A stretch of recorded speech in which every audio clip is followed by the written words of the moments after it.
వచ్చును.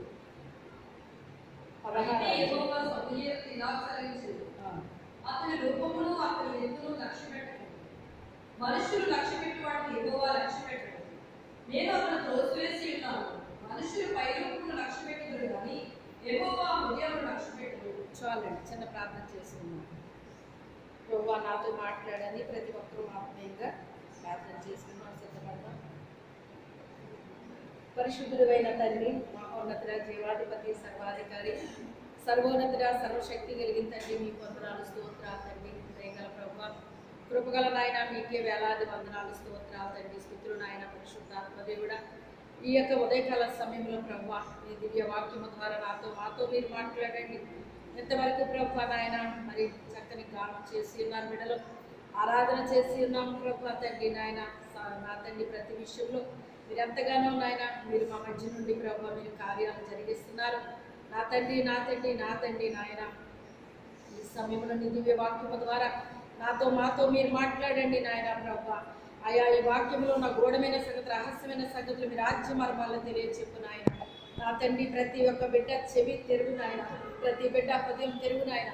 మనోనేత్రాలు వెలిగించండి, ఆత్మనేత్రాలు తెరుగుతండి, ఆత్మకార్యము జరిగించు నాయన. పరిశుద్ధాత్మ దేవుడా మీరే కార్యము చేయండి నాయన. దయగల తండ్రి, కృపగల నాయన, మీకే స్తోత్రాలు తండ్రి, వందనాలు. పరిశుద్ధాత్మ దేవుడా కార్యము చేయకండి. శక్తి చేత బలము చేత కాదు కానీ మీ ఆత్మ చేత సమస్తము జరుగుతుంది. సమస్తము చేయగలిగిన శక్తిమంతుడు గొప్ప దేవుడు అయి ఉన్నావు తండ్రి యేసయ్య. నా దేవ నా తండ్రి మీకే స్థుతులు, వందనాలు అయ్యా, స్తోత్రాలు తండ్రి. పరిశుద్ధాత్మ దేవుడా మీరే కార్యము చేయండి నాయన. అయ్యా నా తండ్రి నీ సత్యవాక్యమును సరిగా వివరించి నీ పరలోకపు జ్ఞానముతో గ్రహింపుతో నన్ను నింపు నాయన ప్రభు. నా తండ్రి నూతనమైన శైలిలో నాయన నా తండ్రి మాతో మాట్లాడండి ప్రభు. నూతనమైన ప్రత్యక్షతలను గ్రహించు తండ్రి నాయన. నూతనమైన కార్యాలు జరిగించు నాయన. సహాయం చేయతండి నాయన. ఈ మైక్ శబ్దం ఎంత దూరం వినిపిస్తుంది అంతకు మించిన దూరం ఈ దివ్య వాక్యం బయలు వెళ్ళి అందరినీ దర్శించి స్పర్శించి ఈ పరిశుద్ధాత్మ కార్యాలు బలముగా జరిగించి సహాయం చేయమని ఈ దీనిరాలు మరుగుపరిచి మాట్లాడవలసిందిగా యేసు అతి పరిశుద్ధ నామములో అడిగి వేడుకొనుచున్నాము తండ్రి. హల్లెలూయా, హల్లెలూయా. దేవుని నామమునకు మహిమ కలుగును గాకండి. ఈ సమయంలో మరి ఈ వాక్యంలో మీకు ఏమర్థమైందో చెప్పండి. చదివిన వాక్యంలో ఏమన్నా అర్థమైందా? దేవుడు అది ఇది మన అంశం ఈరోజు. మనుషులు పైరూపమును లక్ష్య పెట్టుదురు కానీ యెహోవా హృదయమును లక్ష్య పెట్టును. మనుషులు పైరూపాన్ని లక్ష్య పెట్టడం అంటే మనుషులు చేసే కార్యాలను బట్టి మనిషిని అంచనా వేస్తారటండి. పైరూపాన్ని లక్ష్య పెట్టడం అంటే ఏంటి? ఒక మనిషి చేసే కార్యాలను బట్టి ఆ మనిషిని ఏం చేస్తారట? అంచనా వేస్తారటండి. అంచనా వేస్తారట. అయితే ఆ విషయంలో సమూయేలు కూడా అలాగే అంచనా వేసేసాడంటండి. ఎందుకంటే సమూయేలు కూడా అలాగే అంచనా వేశాడు. మరి ప్రజలు మాకొక లోక మర్యాద చెప్పున లోకానికి అంతటికీ కూడా రాజులు ఉంటున్నారు కదా, మాకు కూడా ఎవరు కావాలి? రాజు కావాలన్నారు. అయితే సరే మీరే అయితే రాజుని ఇస్తాను మీకు అని చెప్పేసి అన్నప్పుడు సమయం చాలా ఏడుస్తాడు దేవుడి దగ్గర. అదేంటయ్యా నీవే కదా మాకు రాజువి, మళ్ళీ మాకు రాజు ఏంటి అంటే ఆ విషయం నీకు తెలుసు, వాళ్ళకి తెలియదు కదా. ఆ విషయం నీకు తెలుసు, వాళ్ళకి తెలియదు కదా. అందుకే వాళ్ళ లోక మర్యాద చెప్పున లోకానికి ఒక మర్యాద ఉంటుందండి. లోకానికి ఏముంటుంది? ఒక మర్యాద ఉంటుంది. అందుకే లోకస్తులతో మనం స్నేహం చేస్తే వాళ్ళు ఆ లోకస్తులు అనేటువంటి వాళ్ళ లోకంలో వాళ్ళే కాదండి, మన ఇంట్లో కూడా ఉంటారు కొంతమంది.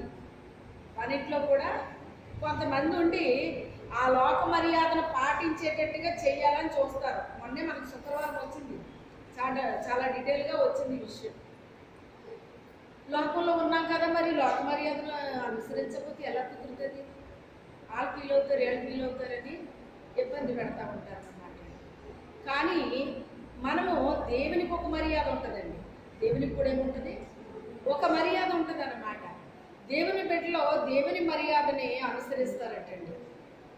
అంటే దాన్ని బట్టి ఏం చేయాలి మనం? మరి మనం దేవుడి బిడ్డలం అయితే లోక మర్యాద ఏం చేయకూడదు, అనుసరించకూడదు. వాళ్ళు ఫీల్ అవుతారు, ఫీల్ అవ్వకుండా ఉండరు. లోకస్తులు కనుక వాళ్ళు బయట ఉన్న వాళ్ళైనా మన ఇంట్లో ఉన్న వాళ్ళైనా ఎవరైనా సరే వాళ్ళు ఫీల్ అవుతారు, తప్పకుండా అవుతారు. అవ్వకుండా ఎవరు ఉంటారు. కానీ మనము దేవుడి బిడ్డలు అయినప్పుడు ఎవరు ఫీల్ అవ్వకుండా చూసుకోవాలి? మనం దేవుడు ఫీల్ అవ్వకుండా చూడాలి.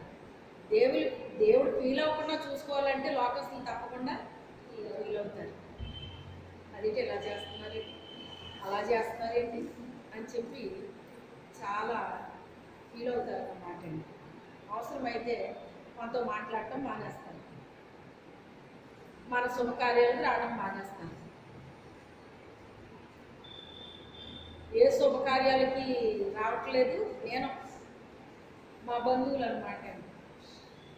నేను చెప్పాను, నాకు ఎప్పుడైతే సేవ వచ్చిందో, సేవకు రాని క్రితమైనా కూడా ఆదివారాలు ఎటువంటి ఫంక్షన్కి నేను వెళ్ళేదాన్ని కాదండి. నాకు ఇష్టం ఉండేది కాదు అలా. దేవుడు మందిరం మానేసుకుని ఫంక్షన్కి వెళ్ళడం ఏంటి అని చెప్పేసి నాకు అసలు ఇష్టం ఉండేది కాదండి. సండే ఫంక్షన్ పెడితే ఎప్పుడు ఎక్కడికి వెళ్ళేదాన్ని కాదనమాట. ఇక సొంత సేవ ఇస్తే ఇంకెలా వెళ్తాను నేను? ఇంకా వెళ్ళేదాన్ని కాదు. అప్పుడు మీ అబ్బాయి పెళ్ళికి ఎవరు వస్తారో మేము చూస్తాము అన్నదంటే ఒక ఆవిడ, మా ఆడబడుచు కోడలు అన్నమాట. అంటే ఈయన వచ్చి నా మీద కొంచెం చిరాకు పడ్డారన్నమాట. నువ్వు వేటికి రావట్లేదు ఇలాగా అంటున్నారు. ఎవరన్నారు అంటే చెప్పలేదు, కానీ చివరికి చెప్పేశారు.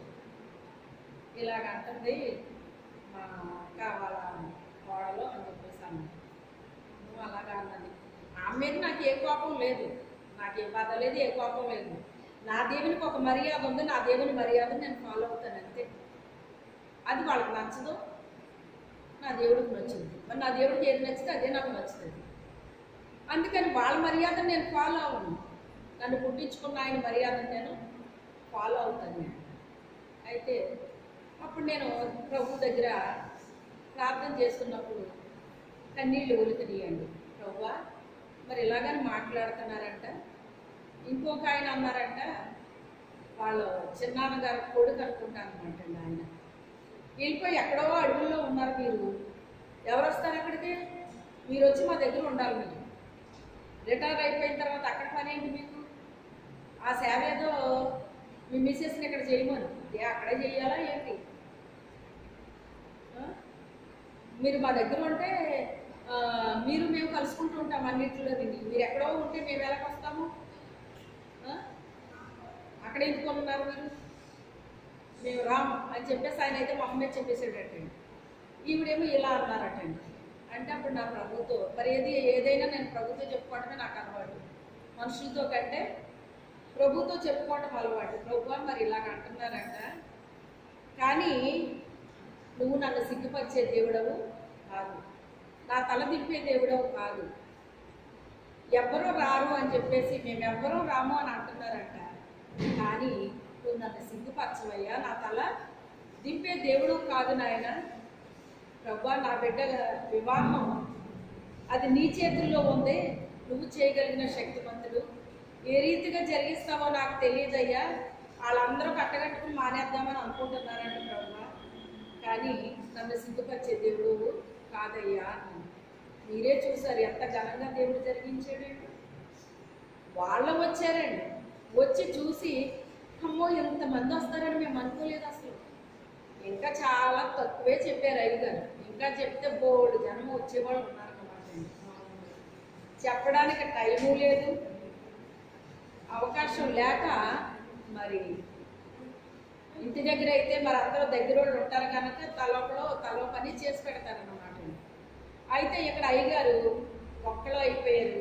ఆయన అందరికీ చెప్పలేక కొంతమందికి మాత్రం చెప్తే ఇంచుమించుగా 1200 మంది పైనే వచ్చారని అంటున్నారండి. నేను చూడలేదు కానీ అంటున్నాను, చాలా జనం వచ్చారండి.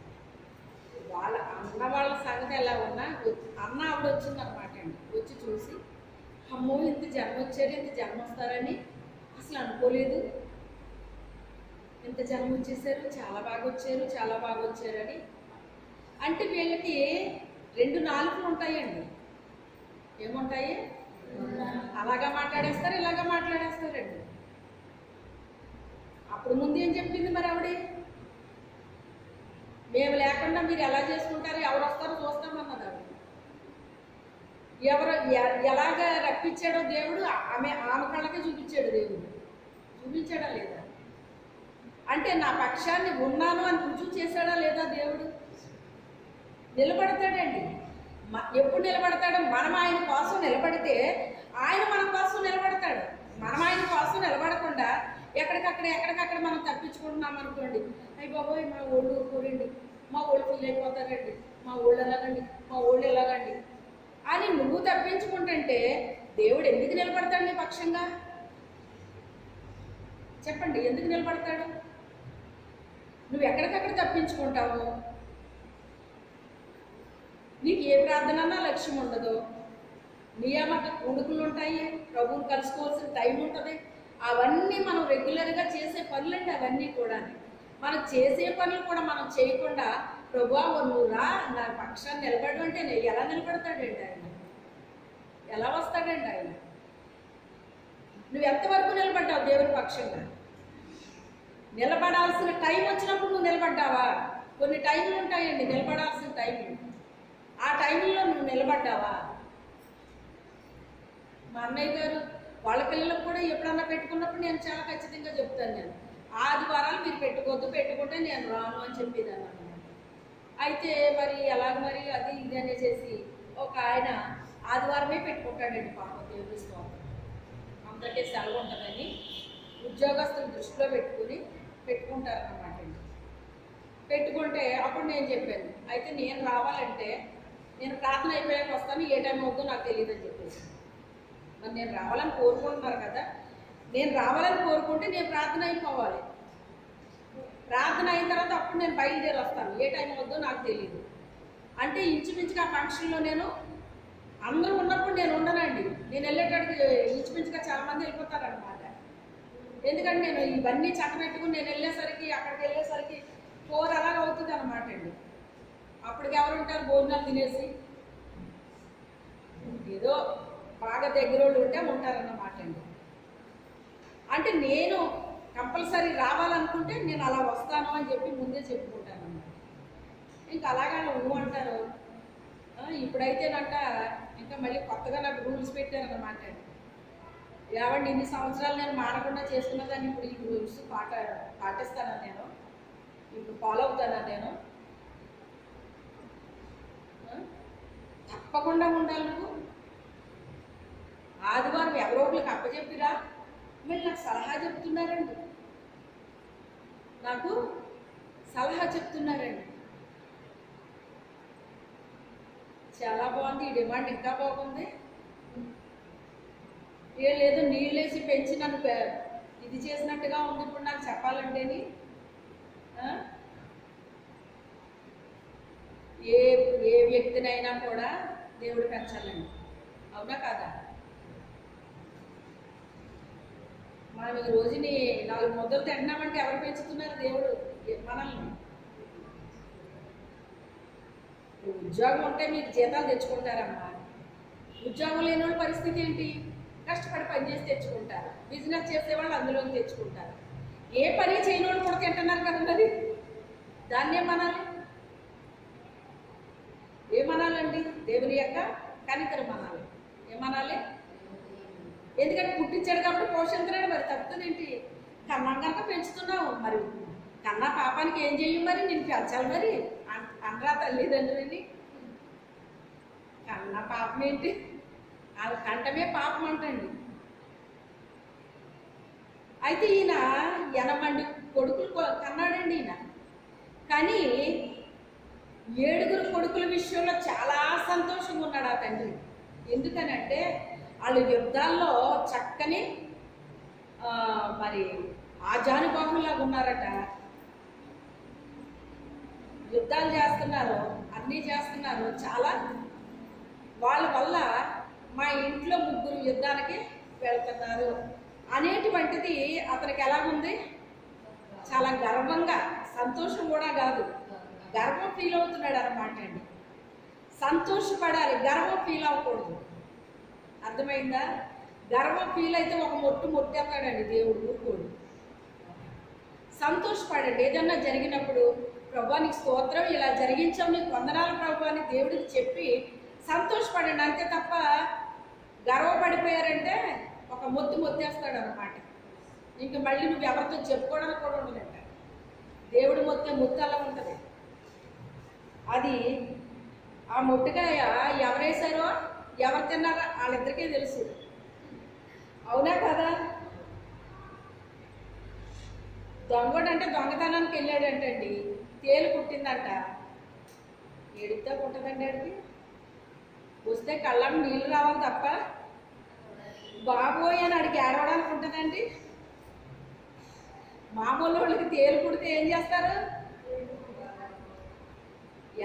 ఏడవలసిన దానికంటే ఎక్కువ సౌండ్ చేసి ఏడ్చే అవకాశం ఉంటుంది వాళ్ళకి. ఎందుకని? నలుగురు వచ్చి వాళ్ళకి పరిచర్య చేస్తారు. మరి దొంగోడికి ఎవరు పరిచర్య చేస్తారండి? నిజంగా ఏడ్చాడంటే నిజంగా పట్టుకుంటాను ఇప్పుడు ఇంట్లో వాళ్ళు ఎక్సి ఏడవడానికి ఉండదు. అలాగే ముట్టికాయ పడింది అంటే నువ్వు కామ్గా ఏడాలి తప్ప ఇంకెవరికి చెప్పుకోవడానికి ఉండదు. ఇంకా అలా పడతాయి. కొన్ని ముట్టికాయలు కూడా వేస్తాడు దేవుడు, రహస్యంగా ఉంటాయి అన్నమాట. ఇది ఆ ముట్టికాయ ఎందుకు పడిందో కొంతమందికి తెలిస్తే, కొంతమందికి అది కూడా తెలియదు, ఎందుకు ముద్దాడో కూడా తెలియదండి. అలా ఉంటుందండి. ఆయన చాలా గర్వంగా ఫీల్ అయిపోతున్నాడంట. ఇక్కడ ఈ రాజు సరే అనేసి ప్రస్తుతానికి చూస్తే ఒక ఆయన దొరికాడు. ఆయన సౌలు. ఆయన పోయిన గాడిదలు వెతుక్కోవడానికి వెళ్తే రాజ పదవి దొరికిందండి ఆయనకి. వెతకని దొరికింది ఆయనకి. వెతకింది దొరికింది అంటే దాని విలువ తెలియదు.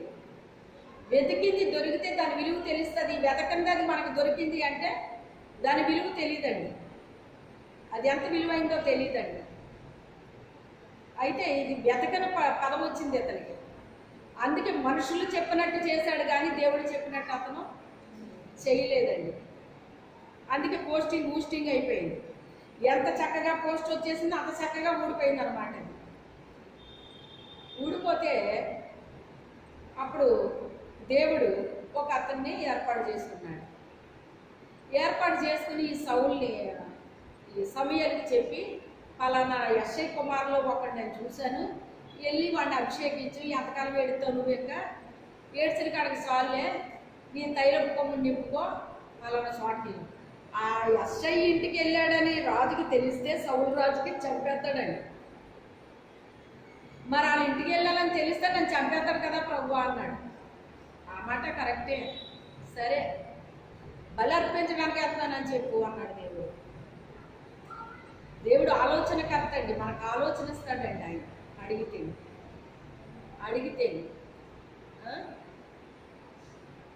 అడగకుండా ఎప్పుడు చెప్తాడో తెలుసా? పూర్తిగా ఆయన మీద మనం డిపెండ్ అయిపోతే అప్పుడు చెప్తాడు. మనం ఇదిగో ఇలా జరగబోతుంది, ఇలా చెయ్యి, ఇలా జరగబోతుంది, ఇలా చెయ్యని ముందే చెప్తాడు అన్నమాట. ఎందుకని? ఆయన మీద మనము ఆధారపడతాము. ఇప్పుడు ఈయన వెళ్ళాడండి. వెళ్ళి నాయన నువ్వు సమాధానంతోనే వస్తున్నావా అన్నాడు. సమాధానంతోనే వస్తున్నాను అన్నాడు.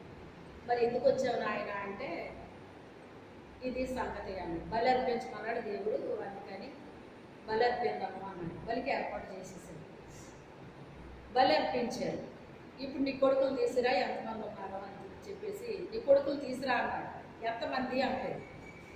అంటే తీసుకొచ్చేటప్పటికి అమ్మో వీడై ఉంటాడు, ఆజానుభావంలాగా ఉన్నాడు, ఎంత అందగాడో అనుకున్నాడటండి ఈయన. అనుకునేసరికి ఇతను కాదు అన్నాడు దేవుడు. ఇంకొకటి పంపించమన్నాడు. రెండో వాడు వచ్చాడు. అతను కూడా అలాగే ఉన్నాడండి. చాలా సౌందర్యం కలిగి ఉన్నాడంట, ఆజానుబాహుల్లాగా ఉన్నాడంట. మరి యుద్ధానికి వెళ్ళే వాళ్ళకి అవన్నీ ఉండాలి కదండి. ఉన్నాడు. ఇతను కాదన్నాడు దేవుడు. అలాగా 7 వస్తే 7 అలాగే ఒకరి మించి ఒకరు ఉన్నారంటే అందరినీ చూశాడు ఆయన. చూసి ఇతనే అనుకుంటే అక్కడ ఉన్న వాళ్ళు 7 కాదన్నాడు దేవుడు. ఏంటి ఇలా కట్టినాడు ఏంటి అనేసి, ఇంకా నీకు కుమారులు ఉన్నారా అన్నాడు ఈయన. ఉన్నాడండి, కడసారుడు ఉన్నాడు, అటు పొలంలో అడవిలో గొర్రెలు మేపుతాడండి. అయితే వాడిని పిలిపించు అన్నాడు. పిలిపించు అంటే అప్పుడు పిలిపించాడు ఆయన, మనిషిని పంపించాడు. ఈయన కూర్చున్నాడు. దేవుడు అంటున్నాడు కదా, మనుషులు పై రూపాన్ని లక్ష్య పెడతారు, నేను వారి యొక్క హృదయాన్ని లక్ష్య పెడతాను. మనుషులు ఏది లక్ష్య పెడతారట? పై రూపాన్ని. వాళ్ళ అందచందాలు చూస్తారు, వాళ్ళు తెల్లగున్నారా నల్లగున్నారో చూస్తారు, వాళ్ళు పొడవుకున్నారా పొట్టుగా ఉన్నారో చూస్తారు, వాళ్ళ లావుగున్నారా సన్నంగా ఉన్నారో చూస్తారు, వాళ్ళకి ఎంత శక్తియుక్తులు ఉన్నాయన్నారు అన్నది చూస్తారు, వాళ్ళు ఎంత తెలివైన వాళ్ళో చూస్తారు.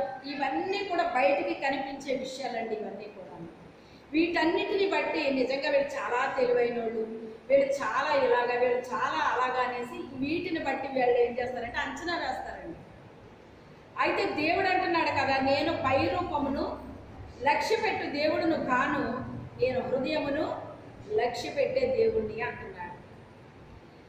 మనుషులు పై రూపాన్ని చూస్తున్నారు కానీ నేనేం చూస్తున్నాను? హృదయాన్ని చూస్తున్నాను అంటున్నాడు. నాకు హృదయం కావాలి. ఎందుకంటే నా కొరకు నేను ఏర్పాటు చేసుకున్నది ఏంటి? హృదయము. మనిషికి ఇచ్చిన హృదయంలో నేను నివాసం చెయ్యాలని నేను ఏర్పాటు చేసుకున్నాను హృదయాన్ని. ఆ హృదయంలో నేను నివాసం ఉండాలని కోరుకుంటున్నాను. అందుకే దాన్నే నేను చూస్తాను అని ఆయన అంటున్నాడండి. మనుషులేమో పై వాటిలన్నిటినీ కూడా లక్ష్య పెడతారు, నేను హృదయాన్ని లక్ష్య పెడతాను అన్నాడు. సరే అనేసి ఈయన అనుకున్నాడు, ఏమో వీళ్ళకంటే ఇంకా సౌందర్యం ఉంటాడేమో, ఆయన వీళ్ళకంటే ఇంకా హైట్ ఉండొచ్చేమో, ఇంకా చాలా బాగుంటాడేమో అతను అని చెప్పి ఈయన అనుకుంటున్నాడండి. ఎవరు? సమూయేలు గారు అనుకుంటున్నాడు. ఈయన కబురు పంపించాడు. కబురు పంపిస్తే ఆయన వస్తున్నాడటండి. లేచి వాడిని అభిషేకించు అన్నాడు దేవుడు. అభిషేకించండి, ఎవరిని అభిషేకించడం అని చూస్తున్నాడు ఇతను. ఎందుకని? పొట్టిగా ఉన్నాడు. మీకు తెలుసు కదా, గొర్రెలు మేపెట్టు వాళ్ళు ఎలా ఉంటారో మీరు చూసారా?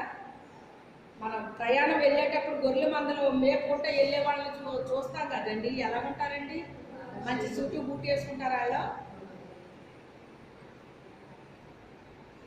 అసలు వాళ్ళు చూస్తే ఎలా ఉంటుందండి? ఎలాంటి వాసన వస్తుంది వాళ్ళ దగ్గర? ఇప్పుడు బాగా వాసన తెలియకుండా చేసేది ఏంటి అంటే, పెద్ద పెద్ద ఆఫీసర్లు కాదండి పెర్ఫ్యూమ్ వాడేది. ఎవరు వాడుతున్నారో తెలుసా మీకు?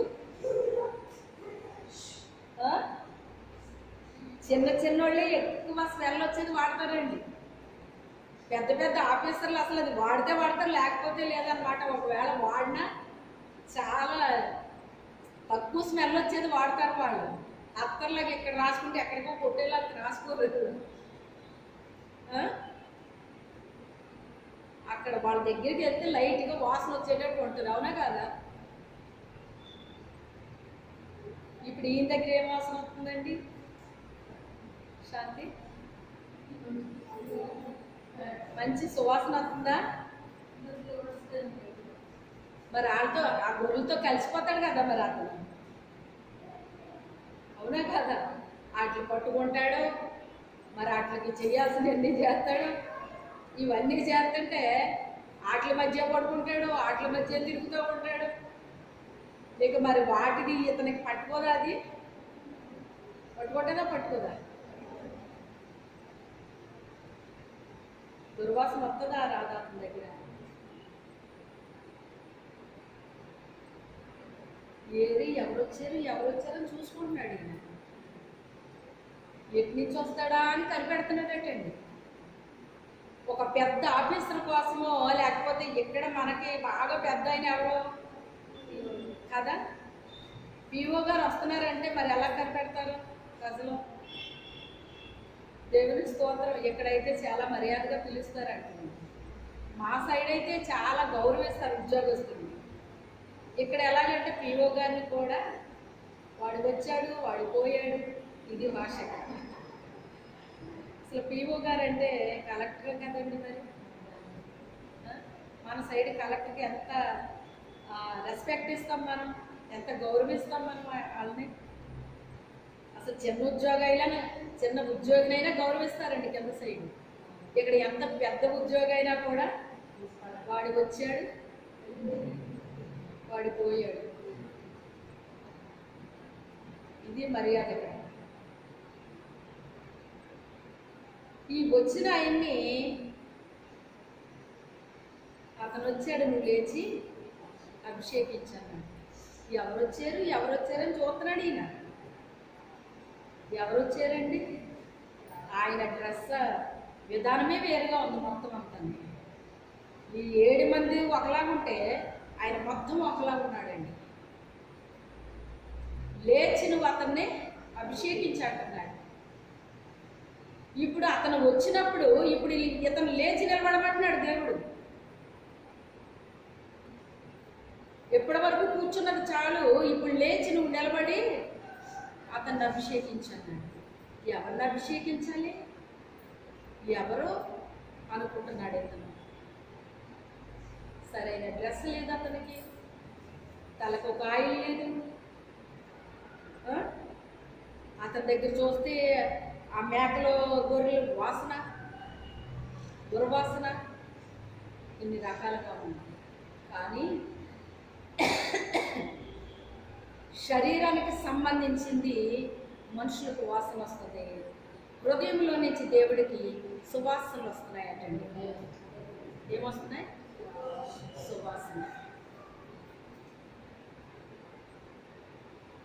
ఎందుకని? ఆ గొర్రెలు మేపే వ్యక్తి యొక్క డ్రెస్ విధానం అలాగే ఉంటుందండి.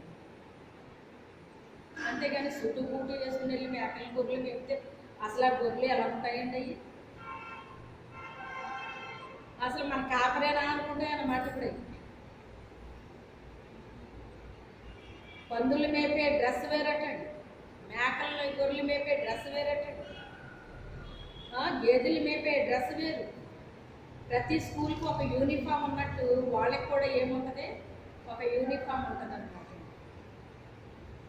అది మనుషులు చేత ఆకర్షింపబడే యూనిఫామ్ కాదు.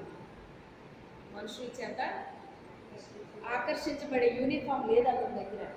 అందరూ కూడా చీచి అనేటట్టుగా ఉన్నాడు అన్నమాట. కానీ దేవుడు అంటున్నాడు, వీడే నేను కోరుకున్నవాడు, వీడే నేను కోరుకున్నవాడు. వాడి నేత్రాల్లో చక్కని నేత్రాలు అంటున్నాడు. వాడు ఎర్రని వాడు అంటున్నాడు. అతని హృదయాన్ని నేను లక్ష్య పెట్టాను. మనుషులు పైరూపాన్ని లక్ష్య పెడతారు కానీ వాని యొక్క హృదయాన్ని నేను లక్ష్య పెట్టాను. అతని హృదయం నాకు చాలా నచ్చింది అంటున్నాడు. మన హృదయం నచ్చాలండి దేవుడికి. ఏమి నచ్చాలి? మన హృదయం నచ్చాలండి. ఈ మందిరం కట్టినప్పుడు కాలం పడింది, మీకు తెలుసు అందరికీ. తెలుసా అందరికీ? అప్పుడు ఆరాధన ఎక్కడ పెట్టేవాళ్ళం తెలుసా? వరండాలో పెట్టేవాళ్ళం. అప్పుడు ఆ వరండాలో పెట్టినప్పుడు దేవుడు ఒక అమ్మాయికి ఒక దర్శనాన్ని చూపించాడండి. 2 వజ్రాలను చూపించాడటండి. 2 వజ్రాలను చూపించాడు. 2 వజ్రాలు చూపిస్తే ఏంటి? వజ్రాలంటే చాలా విలువైనవి కదండి. వజ్రాలంటే చాలా విలువైనవి. కోహినూరు వజ్రం అనేటువంటి దానికోసం ఎన్ని గొడవలు అయిపోయినాయి అమ్మా. అది ఎవరు పట్టుకెళ్తే అక్కడి నుంచి మళ్ళీ ఇంకొకరు పట్టుకుపోవటం, అక్కడి నుంచి మళ్ళీ ఇంకొకరు పట్టుకెళ్ళిపోవటం, దానికోసం యుద్ధాలు, ఎంత హడావుడు ఉండేదటండి ఆ కోహినూరు వజ్రం కోసం. ఓ మట్టి కొండ కోసం ఎవరైనా యుద్ధాలు చేసుకుంటాం చూసారా మీరు? మట్టి కొండని ఎవరన్నా లోపల భద్రం చేసుకుంటాం చూసారా? అది ఎక్కడ పెట్టినా దాన్ని పట్టుకుపోయేవాళ్ళు. ఒకవేళ ఇప్పుడు పట్టుకుపోతున్నారేమో కూడా తెలియదు, ఎందుకంటే రేట్లు పెరిగింది, కొండలో కూడా రేట్లు పెరిగింది. వజ్రం చాలా విలువైందనమాట అండి. ఆ వజ్రం యొక్క ఆ దర్శనం ఏంటో నాకు దేవుడు చూపించాడు అంటే దాని అర్థం తెలియాలన్నమాట. అది తెలిసేంత వరకు నాకు ఏమోలో ఎక్కడో అది ఉండిపోతుంది అనమాట అండి. అలాగా దాని విషయం నిన్నే తెలిసింది నాకు. దాని విషయం నిన్నే తెలిసిందండి. అది ఒకరికి దర్శనంలో చూపించి దేవుడు ఆ చూసిన వాళ్ళు కూడా అర్థం అవ్వలేదంట అదేంటో. ఒక ఇంట్లో ఒక వజ్రం ఉంది. ఆ వజ్రం ఇల్లంతా వెలిగిస్తుంది. కొన్ని వజ్రాలు ఒక బ్యాగ్లో పోసుకుని పరలోకానికి పట్టుకెళ్ళారట. ప్రభువుకి ఇచ్చారటండి. ప్రభువుకి ఇస్తే ఆ ప్రభు దూతను పిలిచి ఆ దూతకి ఇచ్చి ఈ తీసుకెళ్ళి ఈ వజ్రం కలిగిన వ్యక్తికి ఒక అందమైన గృహాన్ని 3 అంతస్తుల గృహాన్ని కట్టండి అని ప్రభు చెప్పారటండి. అప్పుడు ఈ దర్శనం చూసిన వ్యక్తి అడిగారట, ఏంటి ప్రభు ఈ వజ్రం అంటే దీని అర్థం ఏంటి? అది ఇంట్లో ఉండడం ఏంటి? ఇల్లంతా ప్రకాశించడం ఏంటి? అది తెచ్చి మీ దగ్గరికి ఇస్తే మీరేమో అది బ్యాగ్లో వేయటం ఏంటి? ఆ వజ్రాలని అవి పట్టుకెళ్ళి ఇల్లు కట్టమంటం ఏంటి? ఏంటి నాయన ఈ వజ్రం సంగతి ఏంటి అని అడిగితే దేవుడిని ఆయన చెప్పిన విషయం నాకు అక్షరాల దేవుడు చెప్తేనే నాకు ఇంకా కరెక్ట్ అయిపోద్ది అనమాట అండి. ఇంకా నాకు ఇంకా స్టాంప్ అనమాట. ఇంకా అది నాకే చూపించాలని ఏం కాదు, ఎవరికి చూపించినా దేవుడు చూపించాడు మాట్లాడాడంటే నేను నమ్ముతాను. అయితే అప్పుడు దేవుడు అన్నారట, ఆ వ్యక్తి యొక్క హృదయం వజ్రం లాంటిది అన్నాడంటే. హల్లెలూయా. మనిషి యొక్క హృదయానికి అంత ఇంపార్టెంట్ దేవుడు ఎందుకు ఇచ్చాడో మనకు కూడా వచ్చింది. సజ్జనుడు తన మంచి ధననిధిలో నుంచి సద్విషయాలు మంచి విషయాలు తీసుకొస్తాడు. అదే చెడ్డ హృదయం కలిగిన వాడు చెడు విషయాలు తీసుకొస్తాడు తన హృదయంలో నుంచి. హృదయం అనేటువంటిది ఒక నిధి లాంటిది అని మనం మాట్లాడుకున్నామండి. అయితే ఎప్పుడైతే మాట విన్నానో నాకు చాలా సంతోషం అనిపించింది అనమాట అండి. అనిపించి ఆ దర్శనానికి నాకు క్లారిటీ వచ్చేసింది అన్నమాట. ఆ దర్శనానికి క్లారిటీ దేవుడు ఇచ్చేసాడు. ఎప్పుడెప్పుడు అన్నీ కూడా దేవుడు నాకు దాని అర్థాలు ఇప్పుడు తెలియపరుస్తున్నాడండి. ఇంకేది దాచట్లేదు నాకు. అది ఎవరో ఒకరి ద్వారా తెలియపరిచేస్తున్నాడండి మొత్తం మీద. అయితే వాళ్ళ హృదయం అలాంటిది అని దేవుడు చెప్పాడటండి. అలాంటి హృదయాలంటే నాకు ఇష్టం అన్నాడటండి. అలాంటి హృదయాలంటే నాకు ఇష్టము అన్నాడట. అప్పుడు ఆ వ్యక్తి చాలా సంతోషపడి, దేవా నువ్వు హృదయానికి ఎంత ఇంపార్టెంట్ ఇస్తావా ప్రభు అని చెప్పేసి అన్నాడు. మరొక వ్యక్తికి పాతాళానికి తీసుకెళ్ళమని ఆ పాతాళంలో యాతన పడుతున్న ఒక స్త్రీని చూపించమని ప్రభు పంపించారటండి. పంపించినప్పుడు పాతాళంలో ఒక స్త్రీ ఏడుస్తుందటండి. ఆమె నోట్లోంచి పురుగులు వచ్చేస్తున్నాయటండి. పురుగులు వచ్చేస్తుంటే సాతాను యొక్క దూత, సాతానికి కూడా దూతలు ఉన్నారు కదా, ఆ దూత నోటి మీద కొడుతున్నాడటండి. ఏదో ఒక ఆయుధం లాంటిది ఏదో పట్టుకుని అందించుకుని మూతి మీద కొడుతున్నాడటండి. కొడుతూ అతను పైశాచికంగా నవ్వుతున్నాడటండి. నువ్వు భూమి మీద ఉన్నప్పుడు ప్రార్థనకి వెళ్ళావు కదా, నువ్వు మందిరానికి మానకుండా వెళ్ళావు కదా, నువ్వు ఇలా చేసావు కదా, అలా చేసావు కదా, మరి మీ తండ్రి మిమ్మల్ని నిర్మించుకున్నాడు కదా, ఆయన రూపంలో నిర్మించుకున్నాడు కదా మిమ్మల్ని. మా యొక్క రాజు అంటే సాతాను అన్నమాట. మా రాజుని మరి పరలోకంలో ఉండి ఆరాధన చేస్తుంటే మరి మీ యొక్క తండ్రి పాతాళానికి పంపేశాడు కదా, నరకంలోకి పంపేశాడు కదా, మరి మా రాజు అంత అవమానం పొందితే మాకు ఎలాగుంటుంది? మరి మా రాజు మిమ్మల్ని కూడా అలాగే బాధ పెట్టమని చెప్తున్నాడు అని చెప్పి ఆ సాతానుడి యొక్క దూత ఆమె నోటి మీద కొడుతున్నాడటండి. కొడుతుంటే ఆ నోట్లోంచి పురుగులు వచ్చేస్తున్నాయటండి. వచ్చేస్తుంటే ఈమె చూస్తుంది అన్నమాట. ఈ దర్శనాన్ని చూస్తుందండి. దూతలు తీసుకెళ్ళి అంట చూస్తున్నప్పుడు ఆ స్త్రీ ఏడుస్తుందటండి. ఆమె ఎందుకు ఏడుస్తుందో తెలుసా? ఆమె మానకుండా ఆదివారం ఆరాధనకి వెళ్ళేదటండి. నేను ఎప్పుడు మీకు చెప్తూ ఉంటాను, మనం మానకుండా ఆరాధన వెళ్ళినంత మాత్రాన ఇవన్నీ మీకు చెప్పే విషయాలే. నేను ఆ దర్శనం నేను చూడలేదు, కానీ చూడకపోయినా దేవుని యొక్క ఆత్మచేత మనం నడిపించబడుతున్నప్పుడు, క్రీస్తు రక్తంలో మనం కడగబడినప్పుడు, ఆయన ఆత్మచేత నడిపించబడుతున్నప్పుడు, ఆయన అభిషేకాన్ని పొందుకున్నప్పుడు, ఆయన మనసు మనం కలిగి ఉన్నప్పుడు అన్నీ అర్థమైపోతాయి. ప్రతి దర్శనాన్ని చూసి చెప్పక్కర్లేదు. ఇది బైబిల్ మనకి ఇచ్చాడు దేవుడు. ఇందులో మనకు అన్నీ తెలుస్తూ ఉంటాయి చదువుతుంటే. పరిశుద్ధాత్ముడు మనకు నడిపిస్తూ ఉంటాడు నడవమని. ఆయనలో మనం నడవాలండి. మొన్న ఒక వాక్యం వచ్చింది కదా, ఆయన ఏమని ప్రార్థన చేశాడండి దావీదు? నీ మార్గమును అనుసరించి నీ సత్య మార్గమును అనుసరించి నడుచున్నట్లుగా నాకు బోధించయ్యా, నన్ను నడిపించయ్యా అని ప్రార్థన చేశాడా లేదా? మరెందుకు ఆయన హృదయం నచ్చింది? అవన్నీ మీకు ఎప్పుడు చెప్తూనే ఉంటానండి. అరిగిపోయిన టేప్ రికార్డులో చెప్తూ ఉంటాను మీకు ఎప్పుడు. సేమ్ అయ్యే దేవుడు చూపిస్తున్నాడు, మాట్లాడుతున్నాడండి చాలా మందికి. ఆ స్త్రీ ఏ ఒక్క ఆదివారం మానలేదటండి. ప్రతి ఆదివారం మందిరానికి వెళ్ళేదటండి, కానుకలు అర్పించేదటండి, ఉపవాసాలు ఉండేదట, అన్నీ చేసిందంటండి. పరిశుద్ధాత్మ అభిషేకం కూడా పొందుకుందంటండి. కానీ ఆమె చేసిన ఒక్క పొరపాటు ఏంటంటేనంట, నాకు చాలా ఆశ్చర్యం కలిగిందండి. ఒకే ఒక తప్పు ఏం చేసిందంటేనంట, చాలా మందికి నమ్మకం ఏంటంటే నాలో ఏ తప్పు లేదు, నేను పర్ఫెక్ట్గా ఇలా కడుమూత అలా పరలోకంలో ఉంటాననుకుంటారండి చాలా మంది. చిన్న తప్పు చేసినా కూడా పాతాళానికి వెళ్ళిపోతారండి. ఇదే మీకు ఆనవాలు. చిన్న తప్పు చాలండి, పెద్ద పెద్ద ఎక్కర్లేదు. అందుకే ఈ ఆరాధనలో ఇవన్నీ ఎందుకంటే ఎప్పటికప్పుడు మీరు శుద్ధ అవడం కోసం. ప్రతి శుక్రవారం ఆదివారం మీకు వాక్యం వస్తుందంటే ఈ వాక్యాన్ని ఏం చేయాలి మీరు? ఎప్పటికప్పుడు మీ హృదయాలు కడిగబడిపోతూ ఉండాలి.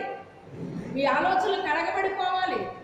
ఏది దేవుడు వద్దన్నాడో అది మానేయాలి, ఏది చేయమన్నాడో అది చెయ్యాలి. అందుకే ఇదంతా కూడా జరిగిస్తాడనమాట అండి దేవుడు. ఆమె ఒకే ఒక పొరపాటు చేసింది ఏంటంటేనంట, ఆమె ప్రార్థన మానేసిన వ్యక్తి కాదు. ప్రతి సండే వెళ్ళిపోయేదటండి, ఎక్కడ మీటింగ్ అంటే అక్కడికి వెళ్ళిపోయేదంటండి, కానుకలు అర్పించేదంట, అన్నీ చేసిందంటండి. కానీ ఆమె బూతులు మాట్లాడేదంటండి. ఏం మాట్లాడేది? బూతులు మాట్లాడేదంటండి. అందరి గురించి చెడ్డ మాటలు మాట్లాడేదటండి. ఆ ఒక్క పని ఆమె విడిచిపెట్టలేదటండి. ఎన్నిసార్లు దైవజనులు చెప్పినా, మీటింగ్స్లో చెప్పినా, తను వెళ్ళే మందిరంలో ఉన్న దైవజనులు చెప్పినా ఏ రోజుని లక్ష్య పెట్టలేదట మనిషి. అది మాత్రం మానలేదంటండి. ఆ బూతులు అనేటువంటి విడిచిపెట్టలేదంటండి. చివరికి ఏమైందంటేనంట, నోటి క్యాన్సర్ వచ్చిందంటండి. అవి నోటి క్యాన్సర్ వచ్చి నోటి క్యాన్సర్తో చచ్చిపోయిందంటండి. చచ్చిపోయి పాతాళానికి వెళ్ళిపోయిందంటండి. ఎంతకంటే గవర్నమెంట్ ఉంటుందా చెప్పండి? ఆవిడేమో ప్రార్థనలు మానేసిందా? పరిశుద్ధాత్మ అభిషేకాన్ని కూడా పొందుకున్నాను. నేను పరిశుద్ధాత్మను పొందేసుకున్నాను అనేసి చాలామంది యొక్క ఏదో ఇంకొకసారి పొందేసుకుంటే చాలు అనుకుంటారండి చాలామంది. ఎప్పుడు కూడా ఈ అభిషేకం మన మీద పనిచేస్తూ ఉండాలి. అర్థమైందా? ఒక్కసారి పొందేసుకుంటే సరిపోలేదండి. ఆ అభిషేకం మనలో ఎప్పుడు పనిచేస్తూ ఉండాలి. నా అనుభవంలో నేను ఒక పాట పాడుతుంటే ఆ అభిషేకాన్ని నేను అనుభవిస్తూ ఉంటాను. ఒక వాక్యం చదువుతుంటే అభిషేకాన్ని అనుభవిస్తాను. వాక్యం వింటుంటే అభిషేకాన్ని అనుభవిస్తాను. ప్రార్థన చేసేటప్పుడు అనుభవిస్తాను. ప్రార్థన వినేటప్పుడు కూడా అనుభవిస్తాను. కొన్నిసార్లు ఆరాధన చేసేటప్పుడు అనుభవిస్తాను. ఆరాధన వింటున్నప్పుడు అనుభవిస్తాను. అలాగే ఎప్పుడు కూడా ఆ యొక్క అభిషేకం అనేటువంటిది మనం అనుభవించాలండి. ఎప్పుడో ఒకసారి పొందేసుకుని ఇంక అయిపోయింది, పరిశుద్ధాత్మ పొందేసుకున్నాను నేనక అంటే అది అయ్యే పని కాదమ్మా. అది ఒక్కరోజుతో అయిపోతుంది. ఎంతమంది సేవకులు బోధించినా ఆమె బూతులు మాట్లాడడం మానలేదటండి. దానికి ఏం పొందుకుంది? ఇవన్నీ కొట్టివేయబడ్డాయా లేదా? ఏ మందిరానికి వెళ్ళలేదు ఆవిడ? వాక్యాలు వినలేదా? మీటింగ్స్కి వెళ్ళలేదా? ఏడుస్తుందంట, అప్పుడు ఏడుస్తుందంట పాతాళంలో. అయ్యో ఎంతోమంది దైవజనులు చెప్పారు, విన్నాను, కానీ నా మనసు మార్చుకోలేకపోయాను. ఈ బూతులు మాట్లాడేయాలనా చెప్పినా కూడా నేను విన్నాను, కానీ నేను అది మానకుండా అలాగా కంటిన్యూ అయిపోయింది. ఒక సీక్రెట్ చెప్పనా? కొన్ని మానలేని ఉంటాయండి, కొన్ని మాందాం అనుకుంటారు, కానీ మానలేరండి. ఎందుకు అంటే సాతానుడు ఏదో రీతిగా నాకు లేని పరలోకం ఏళ్ళెత్తికి వెళ్ళనివ్వాలి అని పగపట్టుకుని ఉంటాడండి మన మీద. తెలుసా మీకు ఆ సంగతే? మన మీద పగపడతాడండి. నేను పరలోకంలో ఉండి ఆరాధన చేశాను ఒకప్పుడు, కానీ నన్ను ఎక్కడికి త్రోసేశాడు? ఎందుకు త్రోసాడు? ఆ గర్వం మనలో కొత్తి ఊరుకుంటాడా దేవుడు? ఊరుకోడండి. అందుకే మనం సంతోషపడవచ్చు, ఆనందించవచ్చు, కృతజ్ఞత కలిగి దేవుడికి వందనాలు చెప్పవచ్చు.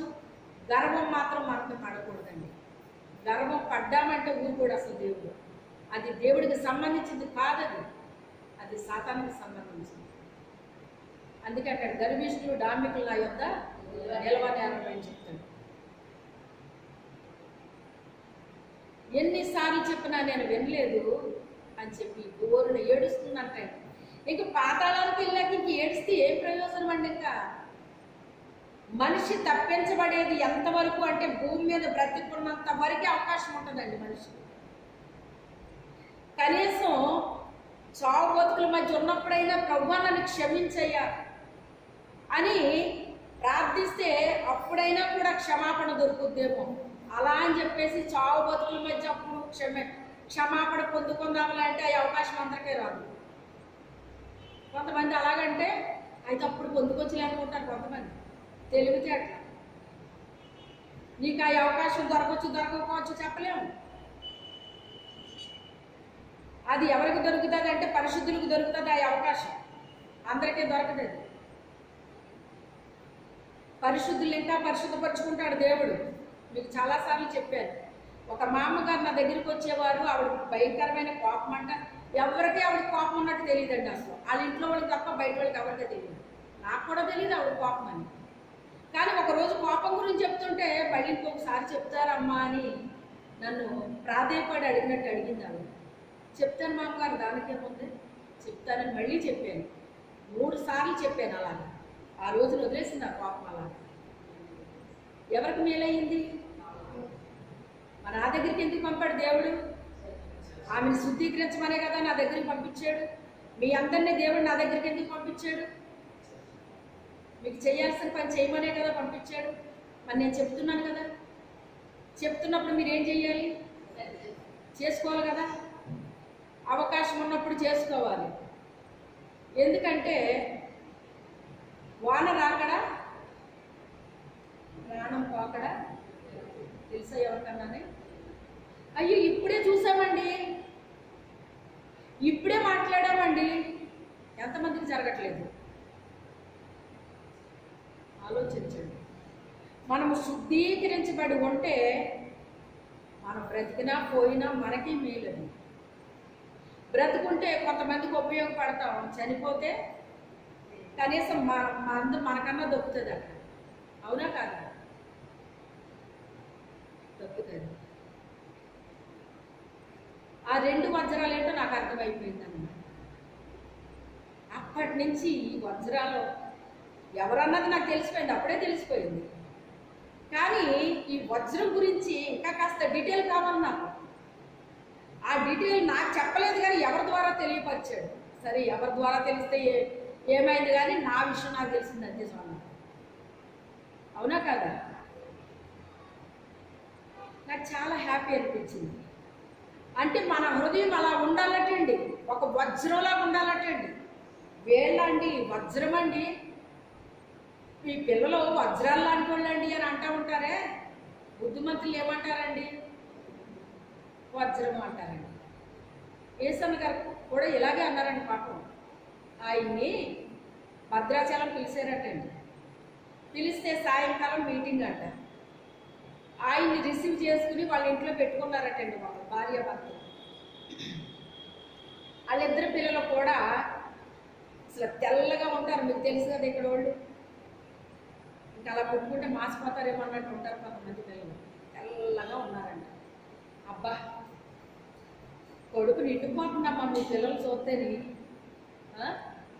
పాలరాతి బొమ్మల్లాగా ఎంత అందంగా ఉన్నారా అమ్మా మీ పిల్లలు అని ఆ పిల్లలు చూసి చాలా ఆనందపడ్డారటండి ఆయన ఏసన్న గారు. ఆనందపడేటికి మీకే అర్థమవుతుందిలే అన్న, మీరు ఉంటారు కదా మీకే అర్థమవుతుందిలే. నిజంగా దేవుడు ఎలాంటి బిడ్డలు ఇచ్చాడమ్మా మీకు, వజ్రాలు లాంటి బిడ్డలనే అన్నాడంట ఆయన. మీకే అర్థమవుతుందిలే అన్న, మీకే అర్థమవుతుందిలే అన్న అని ఆ మీటింగ్ దగ్గర పనులు చూడటానికి మేము వెళ్తున్నామన్నా, మీకు ఏది అవసరమని పిల్లల్ని అడగండి, మీకు ఇస్తారు చేస్తారు అని చెప్పేసి వెళ్ళిపోయారట. వెళ్ళిన తర్వాత ఈయన రెస్ట్ తీసుకుందని పడుకున్నారటండి. పడుకుని గడపెట్టుకోండి అన్న అని చెప్పారంటే, పర్వాలేదులే అమ్మని నీ తలుపుకి అడెట్టుకోలేదటండి. ఈ పిల్లలు ఇద్దరు వెళ్ళి కాలు బోర్లు పోసేస్తున్నాడట. ఒకడేమో ఆ మంచం కింద నుంచి డబ్బలు మెచ్చుకుని ఆయన నడుము మీద కొడుతున్నారట. ఇదేంటి ఎవరని తుళ్ళిపడి లేచి చూస్తే అప్పుడు సైతాన ఆకలి పోవడాన్ని ఇద్దరిని బయటికి పెట్టేసి గడెట్టుకున్నాడు. అది మనం అనుకునే వజ్రాలు ఎలా ఉంటాయి అన్నమాట. మనం అనుకునే వజ్రాలు ఆ కాలి గోరు రక్తం వచ్చేసిందంటండి ఆయన. అందుకే అవి చూసి మార్చిపోకండి.